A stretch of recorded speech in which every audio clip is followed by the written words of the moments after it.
Bonjour, mon nom est Émilie de Produits Aquasanté et dans cette vidéo, j'aimerais vous montrer comment ajuster les réglages de votre ioniseur d'eau Chanson Max Royal.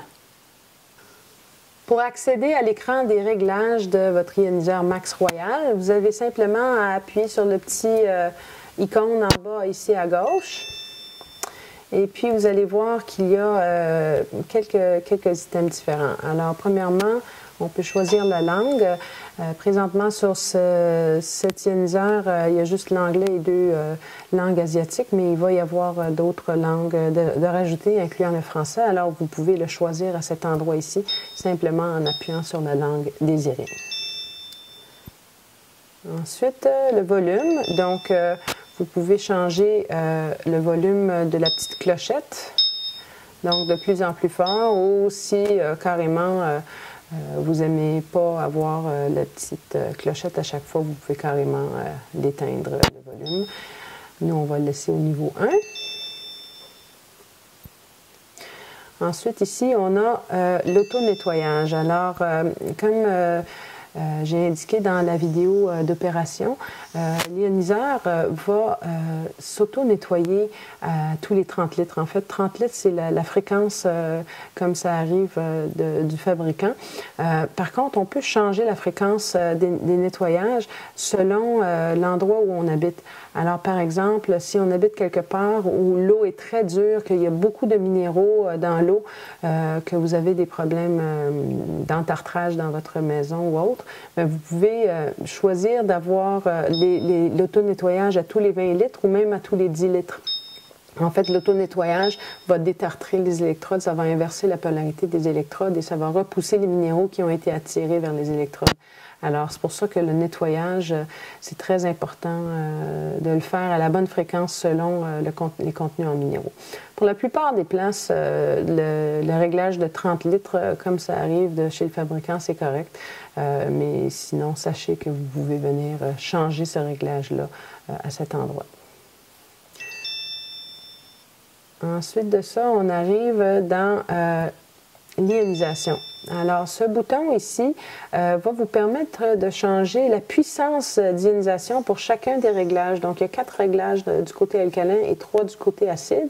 Et pour chacun de ces réglages-là, vous pouvez soit augmenter ou diminuer la puissance d'électrolyse de l'appareil. Alors, en fait, le degré de pH et le degré d'ionisation est modulé par la puissance qu'on attribue aux différents réglages.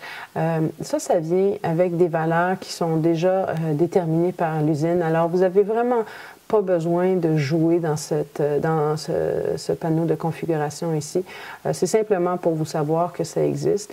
Si vous voulez jouer dedans puis que vous vous trompez ou vous voulez revenir, vous pouvez appuyer sur la réinitialisation ici.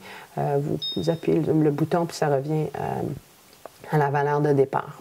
Alors, ça c'est pour la puissance d'ionisation des différents réglages de pH de votre appareil. Ensuite, ici, on a le filtre. Donc, le filtre de l'appareil, le filtre interne, a une durée de vie d'environ 9000 litres ou 1 an, 365 jours. Alors, pour une résidence, c'est bien rare qu'on va consommer autant que 9000 litres par année. C'est vraiment très élevé comme consommation. Ça, c'est plus, par exemple, pour des utilisations commerciales. Si, par exemple, l'ioniseur est installé dans un bureau ou dans un cabinet de naturopathe ou de médecin ou, par exemple, dans un café, c'est sûr qu'on peut consommer beaucoup plus d'eau. Mais sinon, on recommande que le filtre interne et les préfiltres, si vous avez choisi des préfiltres, soient changés une fois par année pour vous assurer que vous avez une bonne qualité d'eau à l'entrée de votre ioniseur. Alors, quand vous changez les filtres, on a une autre vidéo pour vous montrer comment faire. Mais pour changer les filtres, une fois que vous l'avez fait, il faut dire à l'appareil que vous avez changé le filtre et à ce moment-là, vous venez ici et vous confirmez, vous tenez le bouton « Confirmer » et vous appuyez dessus. Là, ça s'est éteint parce que j'ai pris trop longtemps. Après 1 minute, l'appareil va s'éteindre. Alors ça, c'était pour le filtre.